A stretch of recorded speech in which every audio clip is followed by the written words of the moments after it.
Miguel Finley, I know that you and Bret Hart have both denied having an affair, but do you think Julie Hart ever believed it to be true? Was she ever cold or suspicious around you?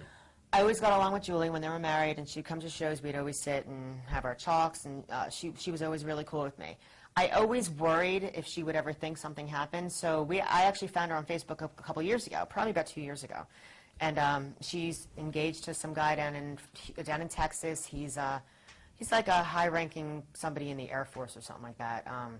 And I actually, we were writing back and forth because it was the first time we had contact in years. And I said, Julie, I said, listen, I want to talk to you about something. And I wrote to her and said, I really hope you didn't believe any of the bullshit that went on, all the rumors. I said, because it actually bothered me back in the day, because we were friends. I didn't want her to think anything was going on, because nothing was going on. And she told me straight out that she never believed any of it. She knows how she knows the business and knows how things are, spread. And I'm like, are you sure? Are you sure? She's like, yes, I'm sure. Don't worry. I never believed any of it. But no, she's totally been very, very cool. She's a really nice lady. Nudge Noritas from Chatsworth, Australia. Dear Tammy, you're a credit to the wrestling industry, a trendsetter for the divas today. Thank you, Nudge. Quite possibly the greatest of all time. But I gotta ask you, what were you thinking causing a scene a few years back at a convention and yelling publicly at Bret Hart, I'm the best pussy you ever had? What? Please explain in great detail if possible. Where do these people get this stuff? If I've never been with Bret Hart, how could I possibly yell that, people? Ed Farnsworth ever party with Ric Flair? Not with him, but near him, yes. Ric Flair is completely the nature boy, on the road, at all times, 24/7. I remember the one instance, I don't remember where we were with WCW, and we all hit the lobby bar after the show, and there's one table still empty, and it has a reserved thing on it.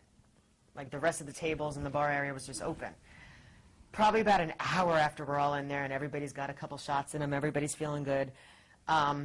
Here comes Flair with 3 women on his arms. They sit down at the table.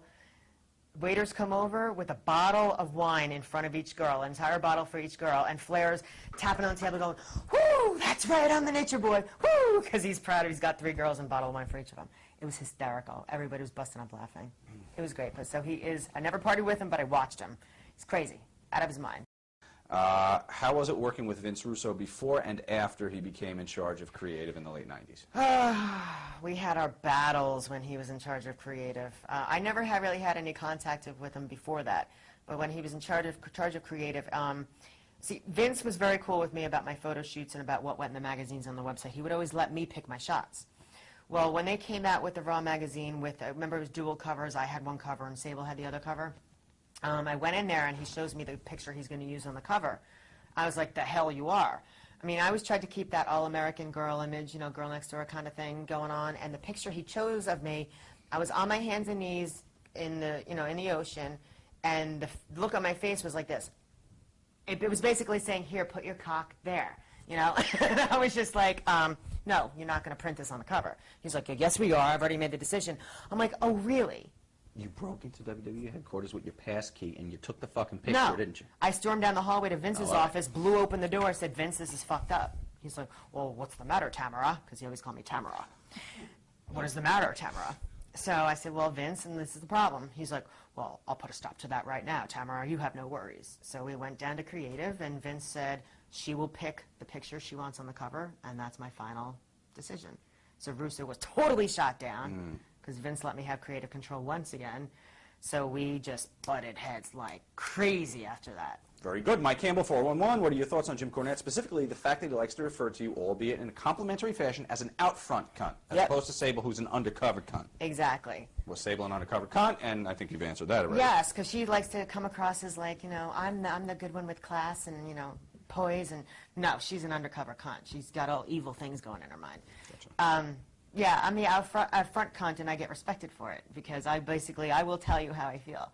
Like, even on like indies now, for example, guys will come up to me and say, can you watch my match? I'm like, yeah, sure. After the match, they'll say, what'd you think? And I will say, dude, it fucking sucked. Quit right now. You know what I mean? But at least I'm honest about it. I'm not going to say, oh, it was the greatest thing I've ever seen when they actually sucked. That's always been my problem. I've often been called the Jim Cornette of females, because I have diarrhea of the mouth just like him. Well, look who was my mentor. Where do you think I learned it from? So, but yeah, I will just come out. It goes from brain to mouth with no filter in between. So yeah, I've been quite the up front cunt at times, but damn proud of it.